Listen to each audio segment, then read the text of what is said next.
This small little honeybee goes through a winter in Northeast Ohio with the temperatures like we've had. You all, it is February 5th, Northeast Ohio. It is 49 degrees, and oh my, what do I see? Woo!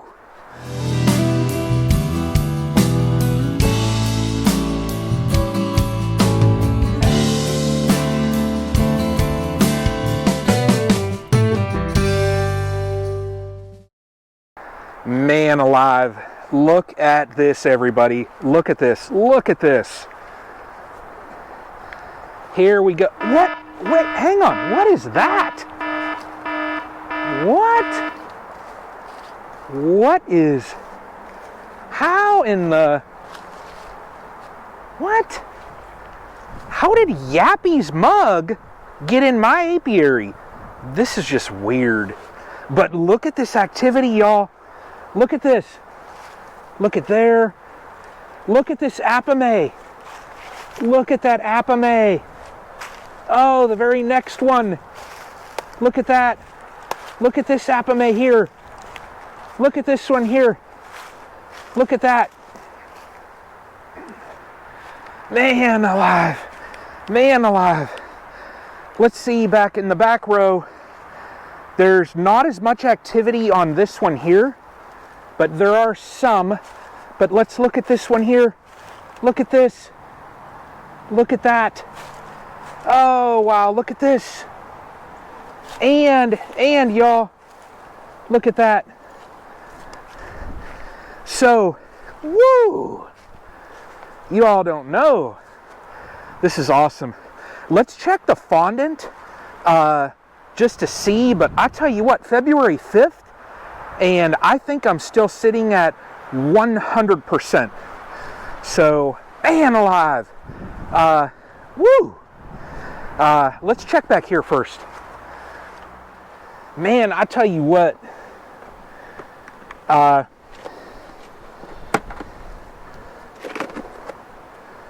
Oh yeah, plenty of girls right here. Look at this. Look. So they're still in here working this. Man, this is awesome. Whew. This little nuke here, you know, and they have this sealed up. Doing awesome. Awesome. Man alive. You all have no idea. This is gonna be my 7th season, and if I overwinter 100%, unheard of in Northeast Ohio.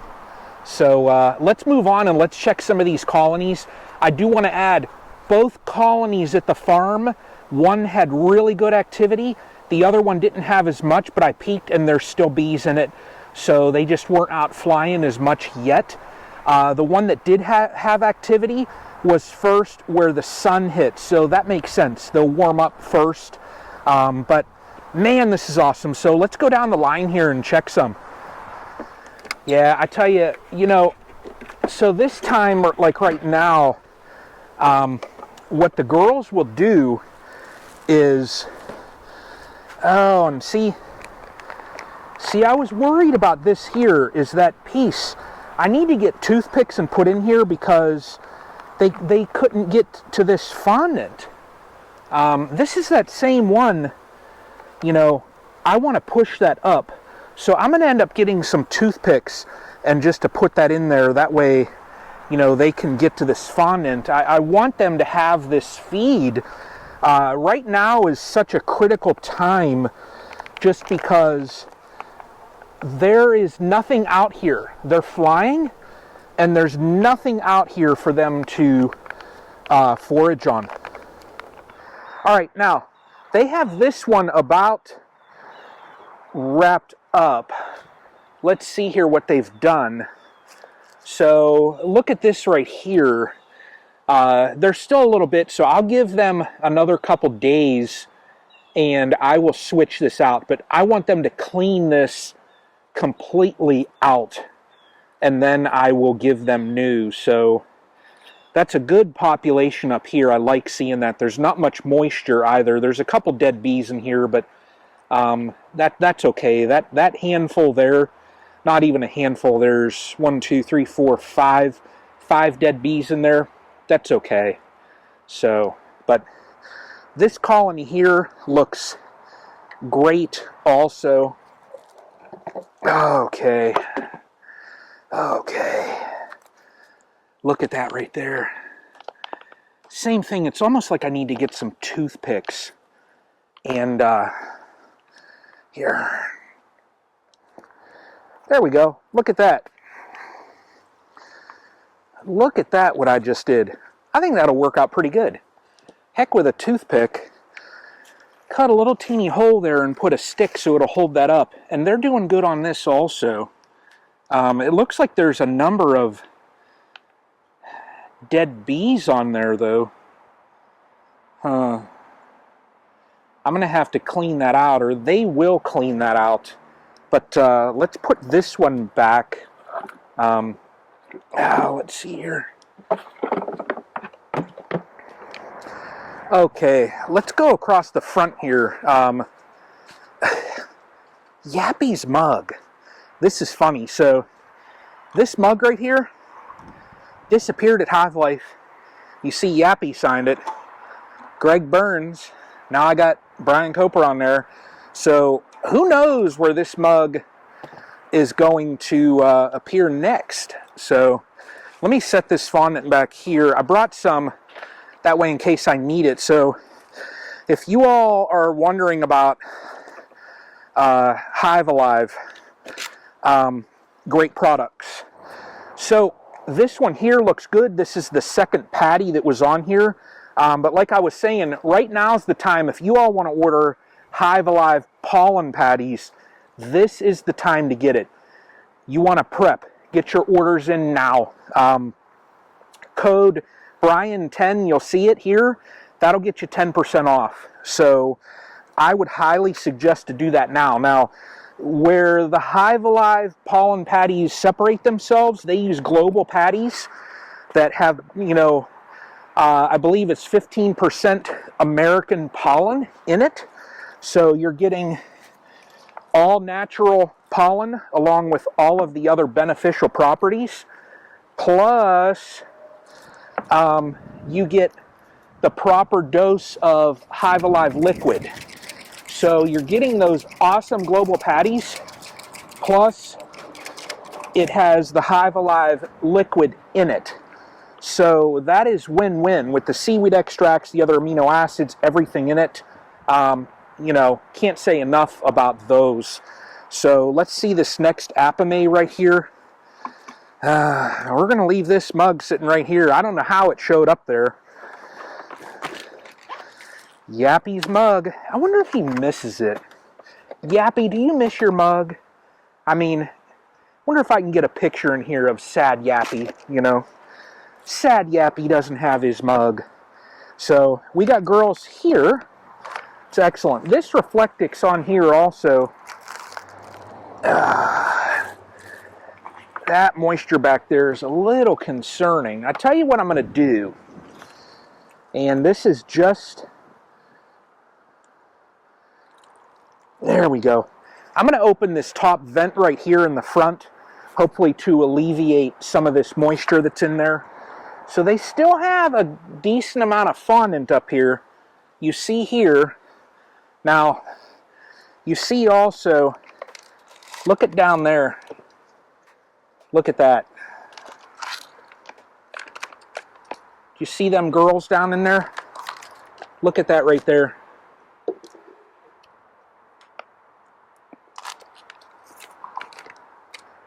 Good little cluster of bees right there. All right. So while I'm checking these last two, I want to talk about, there's a topic that Bruce Craig and I have been speaking about, and that is intentional beekeeping. Now, look at this right here. Look at this. Look at the number of bees that are in there. So, intentional beekeeping. Now, might be a touchy subject for some. Hopefully it's not.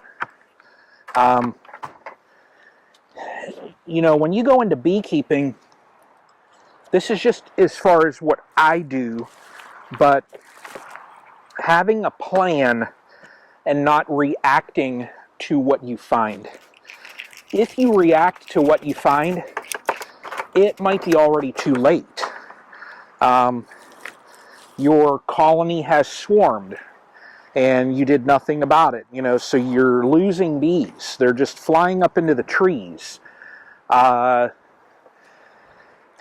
You know, proper nutrition with your colonies. Now, when you use supplements, though, you know, when I'm talking about nutrition, is there a reason why you're using it and at certain times? That is more of what I found last year. Wow, and this colony here never ceases to amaze me. They are very low. Yep, they're there. All right, and enough fondant there. But for nutrition,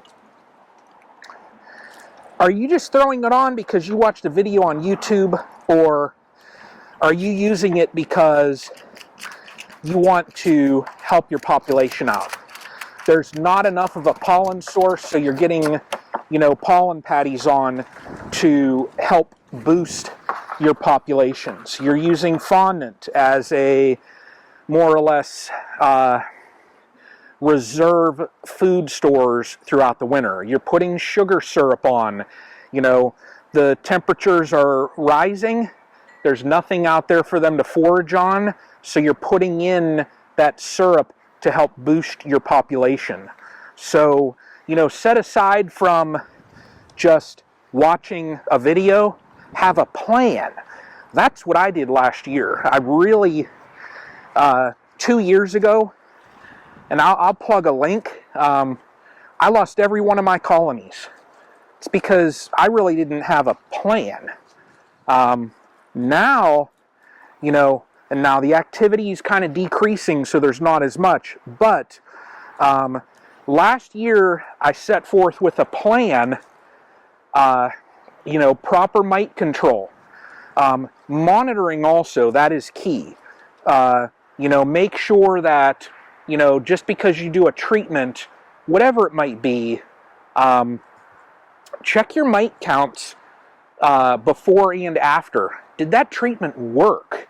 You know, so get a plan. And so far, gosh, the plan that I had last year, it's somewhat worked. I'm happy with, you know, with how this apiary here looks now. Now, I'll tell everybody also something. I'm going to walk down here, and because there's some activity on this colony here, some flying, but we'll get a good view of all the hives here. But this year, hashtag Brian15 is what it's going to be. Now, I'm going to expand out, put maybe another stand over here. You know, I can add, gosh, I can probably put 2 more stands there, put another stand over here, okay? So there'll be 1, 2, 3, 4, 5, 6, 7 on this back row, 5 in the front, so that'll be 12 here. At the farmer's property, there's 2 colonies out there. If I split those, you know, that would take it to 16, so I don't want that, but I'm going to go to 15. What I'm going to do also is set up a little nuke yard and try and get some splits and get some nukes that, you know, if I know anybody that wants a colony, I'll cut a really good deal. So I just want to stay within that certain number. So hashtag Brian15 is going to be it. I know I've seen 20 and 30 and whatever, but I'm just kind of staying within my comfort zone so that I don't mismanage these colonies. Yeah, I could split every one of these, and of 11 I could go to 22 or more, depending on how many brood frames. But I could be at 30, you know, like that. Bees will reproduce, you know, but I'm staying in my comfort zone so that, you know, I can properly manage them and end up with this. You know, if they're mismanaged, well, it's just like 2 years ago, I lose all my colonies. So, but that's the update here, February 5th in Castle Hives Apiary. We are sitting at 100% still. So, truly, it blows me away. So, great queens, you know, good genetics there. Proper nutrition, mite control. That's the trifecta right there. So, y'all take care. Hopefully, everybody is having this success in your apiary. Leave some comments down. I'm just curious, you know, as far as everybody getting through the winter. I think we have a couple 2 weeks here of warm weather, but you know, leave some comments. I'm just curious how everybody's doing. You know, what your numbers are like for the winter, if you've had any losses. So plug some comments down below. Appreciate you watching, and until the next time, y'all.